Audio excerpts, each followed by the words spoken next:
Hi guys, my name's Ian and I'm the head coach at Tri Club, and we're here today doing our sport and mental health series. Now, we've had a few different people from sport in the past, and today we've got someone from the wellbeing community called Naomi Light, and I'm really excited to welcome her here today. Hi Naomi. Hi Ian, it is a delight to join you on this interview. Thanks very much, I really appreciate it. Now, in these interviews, something I've not told you is I don't actually do the introduction for you. I'm going to get you to do it yourself. So I just want you to tell me a little bit about your journey up till now with mental health, with business and with sport. Okay, well, hello everyone. My name is Naomi Light and I am a life coach. I'm a hypnotherapist, an NLP practitioner, and the founder of something called the AQI process. So I've been going about 2.5 years as a life coach, but before that I worked in people development. My fascination is with human potential, and I believe that all of us have inside incredible innate gifts and intelligences, and I help people in a variety of ways understand those and, most importantly, use them. I'm in the middle of writing my first book, which will come out later in the year. It's called Unbewildered, and it's actually a lot of my story, a lot of my journey. So by the time this comes out, hopefully it will be on its way. So you can probably read a lot about it, but just in a kind of nutshell, I experienced a breakdown in 2017, which, recovering from that, was, I suppose, the foundation of the work that I do, and learning how to have self-compassion, learning how to rethink my world, revisualize my world, and change my habits. That process I have largely reverse engineered and created the tools that I do online in the AQI process, and also the stuff that I talk about in my book. So that's a really nutshell answer. That's brilliant. Thanks very much, Naomi. So tell me a little bit more about this AQI process. What does that mean? What does AQI stand for? Well, AQI stands for Adaptability Quotient Insights. That's a bit of a mouthful, but really simply, we'll all be familiar with the idea of IQ, so that's intelligence quotient, EQ, emotional quotient, AQ sits alongside those two, is adaptability quotient.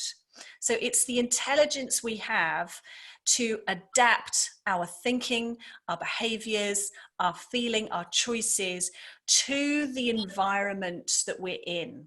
So there's really two occasions where people will need to access their own AQ. And one is when they're in crisis, when their environment has changed, perhaps circumstances beyond their control. Now, you and I are recording this in the middle of lockdown. The coronavirus is a circumstance beyond our control, which has forced us all to change the way we do things, think differently. So you're all having to use our adaptability quotient right now. But the other place that you would need to access this human intelligence is if you have a vision for a future that's different from your present. And don't we all? Like, we all have visions and goals for our lives. And once we realize that I'm going to need to change, it's not just about, doors opening or the right people coming into my life, or, I don't know, stuff falling onto my lap. I'm going to need to change in order to become the person who inhabits this future that I want to live in. At that moment, you kick in your AQ, your adaptability quotient. And that is the way that your brain can rethink, rewire, adapt. It's part neuroscience, it's part emotional intelligence, understanding yourself, working with others, but it's also part spiritual intelligence.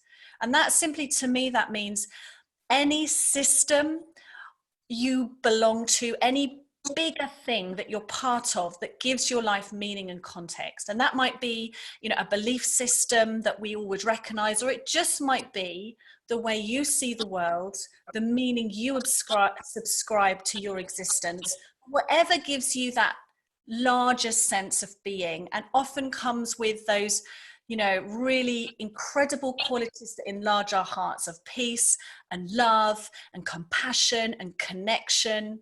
And knowing those things, so knowing about the brain, knowing about ourself, knowing about how to connect with others, and also understanding this sense of spirituality, whatever that is, belief system we have, those things together make us incredible adapters. The adaptation of the species, we are amazing at it.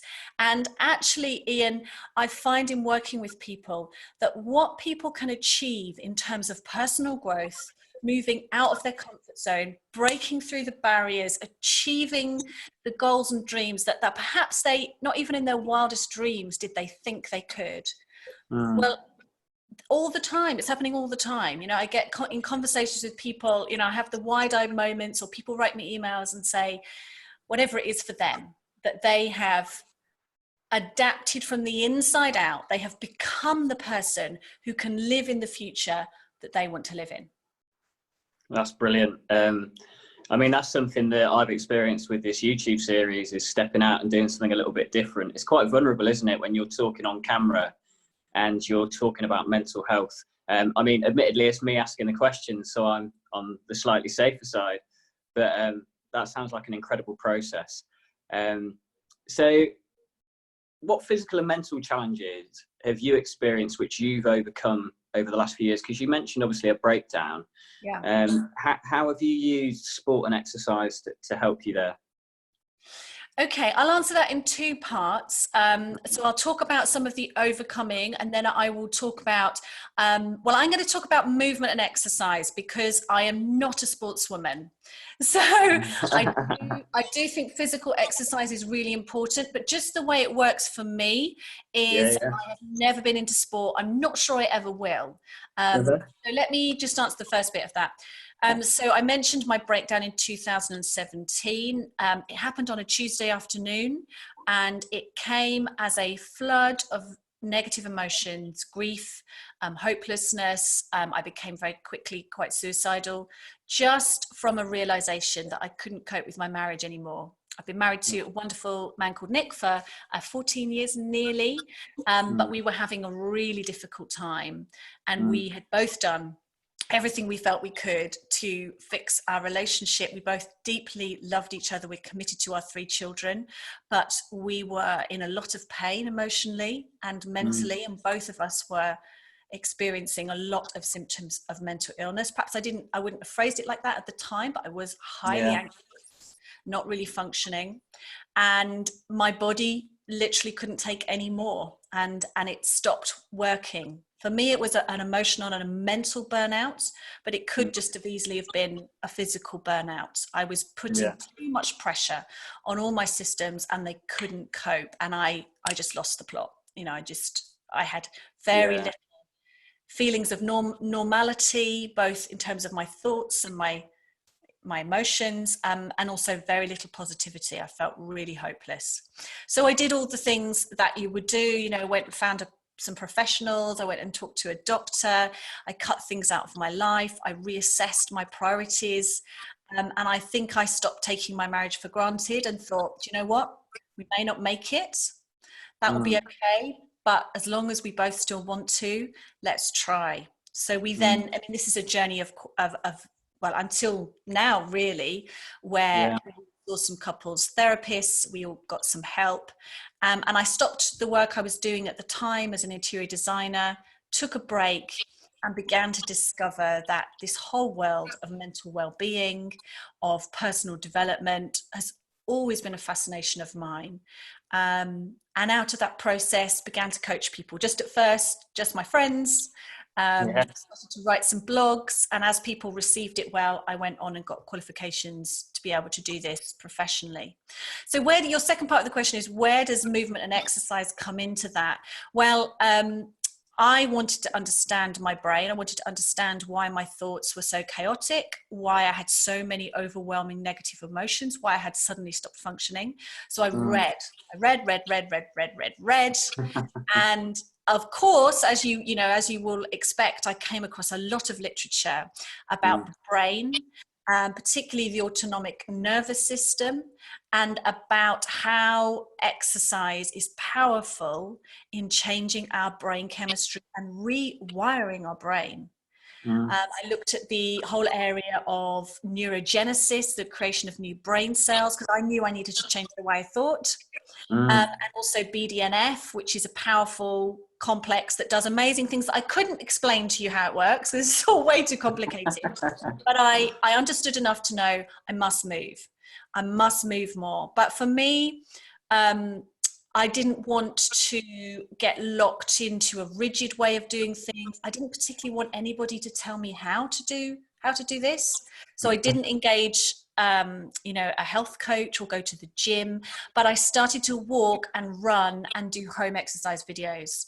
And I discovered that if I made the bar really low, just 10 minutes, just move, just stretch, just lift a few weights, just go outside.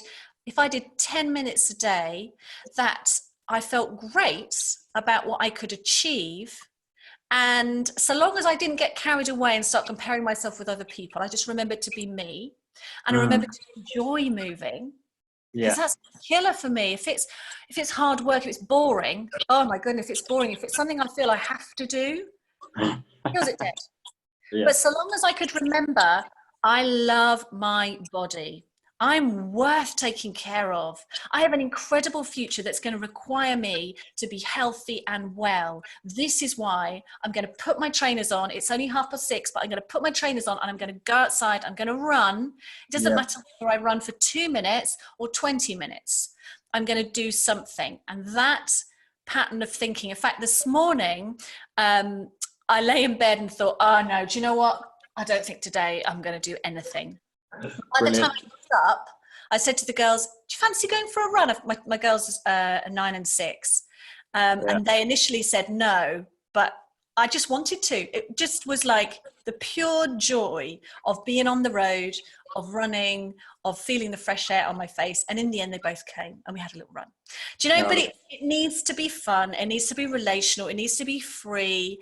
And I sometimes do run, and as I'm running, I tell myself, I'm creating neurogenesis, I'm building new brain cells, I'm going to be so smart, because the motivation comes from the passion I have for doing what I do, and I want to get better and better so I can better serve people who want to change and grow. And that, for me, it's all tied in there. So movement and exercise is critical to my own health and well-being, which is critical to my mission in life.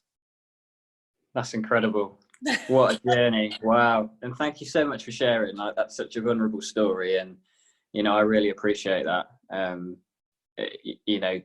Knowing you on a personal level and hearing that is quite deep. So thanks very much, Naomi. So off the back of that, you've mentioned a few things there, but do you have any top tips for people to stay physically and mentally well during the coronavirus? Yeah, absolutely. I say this all the time. Probably my only top tip is to connect to your why. Okay. So understand what it is that motivates you. And I think that's a couple of things. It's definitely self-awareness. So create the mental frameworks that allow you to reflect on yourself, to observe yourself. I'm a big advocate of mindfulness, which is simply awareness without judgment. We can be very quick to judge ourselves, and we can do it so fast we haven't even noticed we've done it. Mindfully become aware of what your why is. Why are you getting up in the morning? Why are you eating that meal and not that one? Why are you calling your mum? Why are you going into work? Why are you switching your computer on? Whatever it is, just to notice. And at first, the only job to do is to notice. If it helps you to write it down, today I'm feeling like this. My why is this. Just to notice. But then if you can, to go deeper, to peel back a couple of layers, because that why, we have surface whys, because I think everyone thinks I should, because my husband told me, because, well, That's what my family have always done. But underneath all of that, we can connect with a deeper sense of why, which often people talk about as passion. Mm. You know, it just buzz. I just love it. I feel great. I feel alive when I do this, or when I say this, or when I'm with this person. And that's what we want to mine ourselves for, that energy of passion, the energy of love, the buzz, the feeling like I'm flying. There's three things that you can look for to be able to determine whether this is a really, you know, a really good why, a really deep sense of passion. And one is it comes easily to you. It shouldn't feel like hard work. You know, you shouldn't be like exhausted at the end. Yeah. Another one is that you are having fun, you're enjoying it, it's satisfying. And the third one is, what are the people around you? What's their experience of you? There's an amazing talk by a guy called Ken Robinson, who's an educator, very famous, on YouTube. I forget the title of it now, but his main point is, you can tell the quality of your life by how many shining eyes there are around you. I just love it. I think that's just an awesome ethos. I mean, that's a great why right there. Yeah.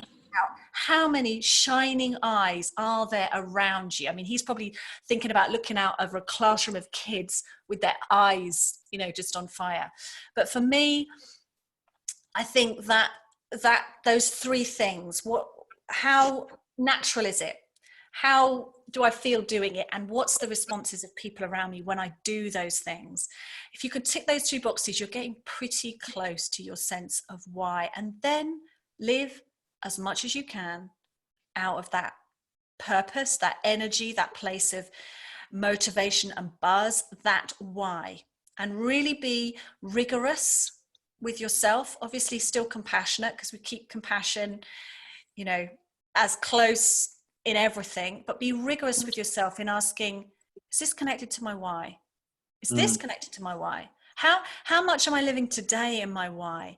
And you know what, there's that phrase, do the work you love and you'll never work a day in your life. And I really believe, my top tip, I really believe if you can curate your life so that the content of all of your days, everything you do is connected back to your why, then life becomes something that you genuinely, it's a privilege and a pleasure to live, you know. Genuine deep contentment, genuine deep relationships are grown in that place, because you are simply aligning yourself with the inner motivations that then flow through your life and to other people. That's incredible. Does that make sense? Does that? Yeah, it completely makes sense. So I guess the main point for people to take away from that is to find out their why. And within what you've said, they can rewind this back and they can find out the process for doing that, right? Absolutely. Yeah, Brilliant. absolutely. Go find your why. It's your mission for today. I love that. So coming to the end now, I just want to know if people want to connect with you, if they want to go through the AQI process, if they want to learn a little bit more about their why and how to pursue their passion, then how do they connect with you? How do they get in touch? Can you give us all your hashtags, your @s and your website, etc.? The simplest thing would be to go to naomilight.com, because it's all there. So there is a link from the front page to the AQI process site, also to my YouTube channel and to my social media. So it's really simple. That's great. Thanks very much for joining us, Naomi. I really appreciate you contributing today. Thank you, Ian, for inviting me. I've absolutely loved chatting to you. Yeah, brilliant. Thank you.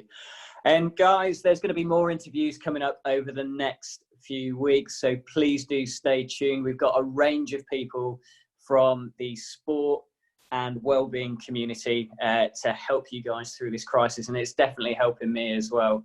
I'm going to be going away today and thinking a little bit more about my why, looking over the journals that I keep, just to notice if I'm pursuing my passions. So make sure you do the same. Stay tuned.